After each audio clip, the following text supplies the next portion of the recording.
புரட்டி போடப்பட்ட துபாய் வெள்ளம். இறைவன் ஒரு மத்தியான பொழுதுல அந்த பூமி மேல எப்படி மேகத்தை அனுப்புகிறான் என்ற காட்சிகள் எப்படி பதிவாயிருக்குன்னு பாருங்க.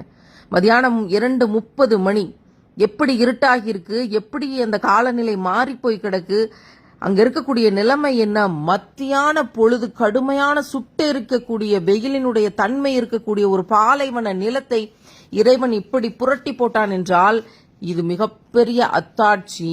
திருக்குறான்ல இறைவன் சொல்றானே, எந்த இடத்துல எந்த சூழ்நிலையில நீங்க கெட்ட தன்மை அதிகரிக்கிறீங்களோ, கெட்டவர்கள் அதிகரிக்கிறார்களோ, அப்போது நான் இயற்கையை இறக்குவேங்கிறான்ல, காத்த மாத்துவேன், புயலா மாத்துவேன்னு சொன்னானே, அந்த அத்தாட்சி, அந்த புயல் மேகங்கள் எப்படி அந்த காட்சியில கொஞ்சம் கொஞ்சமாக வர ஆரம்பிச்சு அது அப்படியே மழையாகி அந்த இடங்களே வெளியே தெரியாத அளவுக்கு மேகத்தால் சூழப்பட்டதுங்கிறதுக்கான ஒரு பெரிய அச்சுறுத்தல், அச்சமூட்டி எச்சரிக்கை செய்வேன் இறைவன் சொல்றானே, அதை கண்ணு முன்னாடி காட்டிய காட்சிகள் இந்த காட்சிகள் எல்லாம்.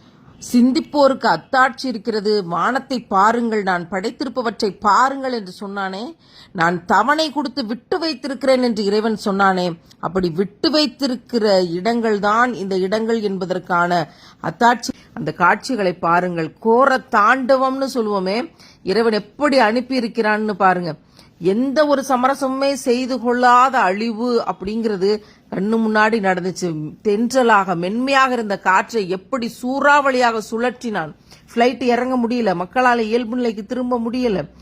ஒட்டுமொத்த துபாயும் அப்படியே ஸ்தம்பிச்சு போகுது. பட்ட பகல்ல இருட்டாகி போனது. இவ்வளவு பெரிய அத்தாட்சி. இறைவன் திருக்குறானில் சொன்ன ஒவ்வொரு காட்சியையும் கண் முன்னாடி பார்க்க முடிகிறது இந்த காட்சிகளால.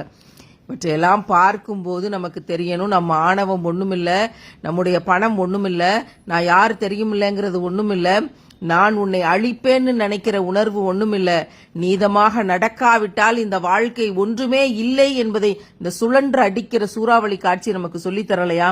இவற்றிலெல்லாம் நமக்கு படிப்பினை இருக்கிறது. ஒவ்வொன்றிலும் குர்ஆனுடைய அத்தாட்சி இருக்கிறது. அவர்கள் நினைத்தார்கள் அந்த மேகங்கள் நமக்கு மழை பொழிய போகிறது, அருட்கொடையாக அனுப்பப்பட்டது என்று. இறைவன் சொன்னான், இல்லை, எந்த ஊரில் கெட்ட வேலைகள் அதிகரிக்கிறதோ அந்த ஊரில் நான் என் அத்தாட்சியை இறக்குவேன்னு சொன்னானே, அந்த காட்சிகள் தான் இந்த காட்சிகள். அல்லாஹ், பார்க்கறதுக்கே எவ்வளவு கொடுமையாக இருக்குன்னு பாருங்களேன். இவையெல்லாம் நமக்கு படிப்பினை தரணும். பறந்து வர்ற சேர் பிள்ளை மேல விழுந்திருந்தா என்ன இருக்குங்கிற பதட்டத்தை நம்ம போக்க முடியல.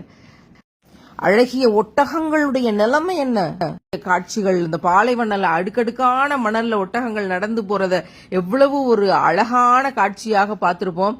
இன்றைக்கு அந்த ஒட்டகங்கள் வெள்ளத்துல அடிச்சுட்டு போகக்கூடிய அந்த நிலமே வெள்ளக்காடாக மாறி இருக்கக்கூடிய ஒரு சூழல் எல்லாம் மனிதன் திருந்திக் கொள்ள வேண்டும் என்பதற்கான பெரிய அத்தாட்சி.